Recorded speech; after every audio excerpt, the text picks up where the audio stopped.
আমরা দেখছি প্রত্যেকটা জেলায় যে প্রেস ক্লাবগুলো রয়েছে, স্থানীয় প্রেস ক্লাবগুলো, সেই প্রেস ক্লাবগুলো জেলা পর্যায়ে ক্ষমতাসীন দলের নেতৃবৃন্দ দখল করার অপচেষ্টা চালাচ্ছে।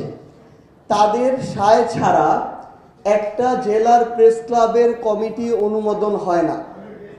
তাদের থেকে আগে অনুমোদন নিতে হয় পরোক্ষভাবে, এরপরে সাইন হয়ে সেটা অনুমোদিত হয়। সেই জায়গায় আমরা মনে করি এই কথাগুলো মেইনস্ট্রিম মিডিয়া আসা উচিত।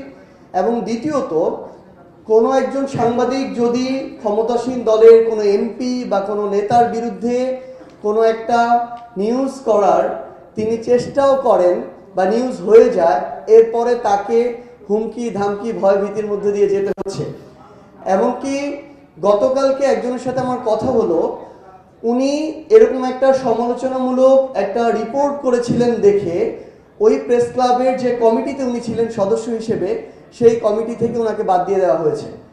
তাহলে এই বিষয়গুলো আমরা মনে করি আমাদের সারা বাংলাদেশের মানুষের বিরোধী দলের মতের এই কথাগুলো যেমন আসা উচিত, আপনাদের যে মাঠ পর্যায়ের যে স্ট্রাগলগুলো যেগুলো দিনে দিনে আরও বাড়ছে, আমরা মনে করি সেগুলো আসা উচিত। তাহলে আমাদের গণতান্ত্রিক উত্তরণের যে পথটা সেটা আরও সহজ হবে। সবাইকে অনেক ধন্যবাদ। নগদ নিয়ে এলো হার না মানা হার অফার। সর্বনিম্ন 10,000 টাকা রেমিটেন্স নগদে পাঠালে থাকছে স্বর্ণের হার জেতার সুযোগ।